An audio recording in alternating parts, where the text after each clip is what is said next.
For today's video, ituturo ko kung paano magkaroon at mag-open ng bank account online sa madaling paraan. Lalo na kung ikaw ay isang estudyante pa lamang na gustong magkaroon ng bank account para magamit sa iyong savings. Kung ikaw naman ay isang content creator, mapa-Facebook man or YouTube, pero wala ka pang bank account, pwede mo itong magamit bilang primary payment method. Tatalakayin din natin kung meron ba itong maintaining balance, magkano ang kaltas or transfer fee kapag tayo ay mag-withdraw, paano at kung saan kukuha ng ATM card, and lastly, pwede ba natin itong i-transfer sa ating GCash account.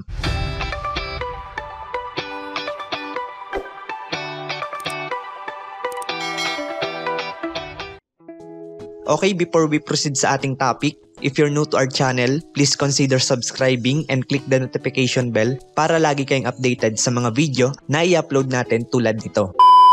So ang name pala ng bank na tinutukoy ko kanina ay CAUB or also known as Asia United Bank.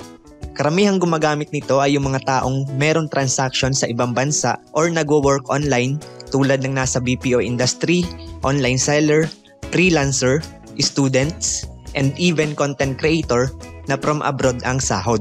Dahil yan sa Hello Money app na kanilang e-wallet like ni GCash na pwede mong ma-download sa iyong mobile phone para pwede mong i-monitor yung balance inside your bank account. Bali mag-open nga tayo ng bank account sa AUB using Hello Money app. Itong app na to is available both Play Store at Apple Store. Nilagay ko na din yung link in the description below. Click nyo na lang yon para madali nyo siyang ma-download. Inside the application, ito agad ang una nyong makikita. So malinaw dito na no balance required para makapag-open tayo. Wala ka din babayarang maintaining balance. Hindi tulad ng ibang bank na need mo magbayad tulad na lang sa Land Bank na 500 pesos ang babayaran para sa maintaining balance.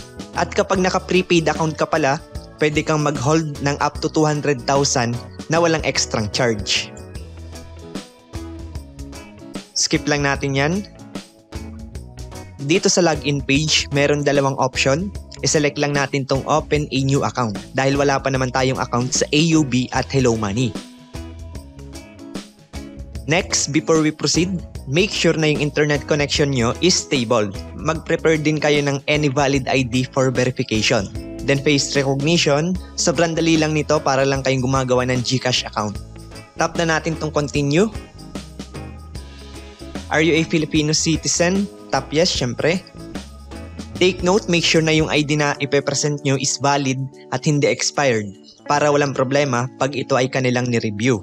Kapag naman kayo ay OFW at international mobile number ang inyong gagamitin upon registration, kailangan nyo lang ipresent ang inyong Philippine passport or OFW ID.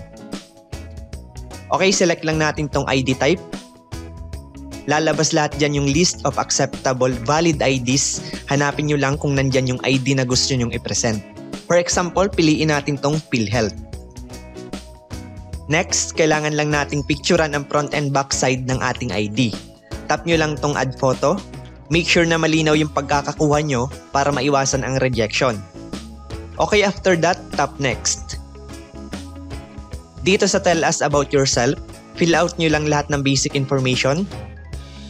Mobile number at email address, dapat same na active yung gagamitin nyo dahil nagsasend sila doon ng verification code. Gagamitin mo din iyan for logging in and account validation. Sa pag-create naman ng password, ang acceptable is 8 to 20 characters. Dapat meron ding at least one number at one letter. Bawal ang tatlong magkakasunod or repeating numbers, ascending or descending characters. Ito ay para maging strong and secured ang account mo. Kapag okay na, tap next. Then input nyo lang dito yung code na sinend sa inyong number na nilagay nyo kanina for verification.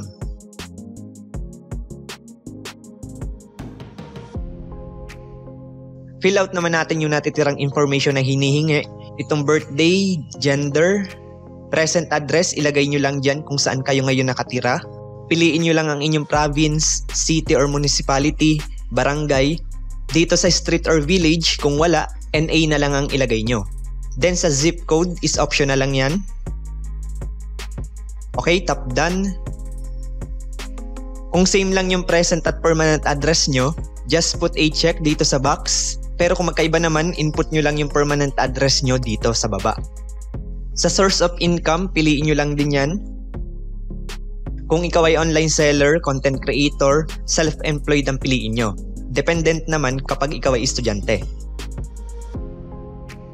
Mother's complete maiden name, input nyo lang yung full name ng mother nyo noong wala pang asawa.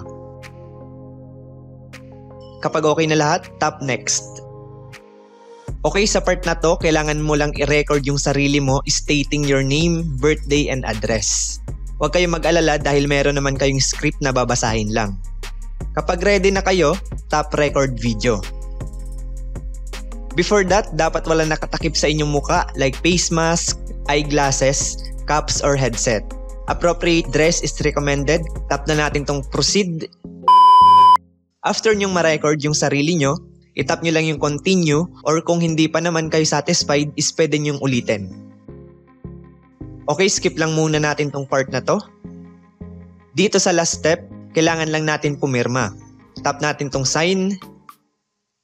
Ayan, pirma lang tayo. After that, tap done. Under ng how did you find out about Hello Money, select nyo lang kung saan nyo nalaman si Hello Money. For example, ang piliin natin ay itong family and friends. Sunod, put a check dito sa maliit na box for accepting their terms and condition. And tap submit. Okay, tapos na tayo mag-apply. Bali, hintayin nyo na lang sa email nyo yung response within the next banking day to confirm the status of your application.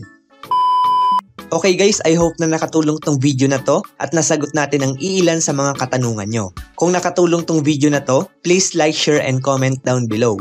By sharing this video is a big help to our channel.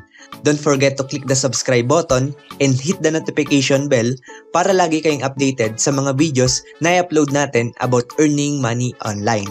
If you have questions, feel free to message me on our Facebook page, join our Facebook group para makasama mo din yung mga taong kagaya natin na gusto din kumita online. Pwede kayo doon mag-share ng inyong journey, ideas and experience, and also if you have an online business, pwede nyo din doon i-share. Make sure lang na legit yan. And guys, that's all for today. See you in our next video. Thank you for watching and see you on top.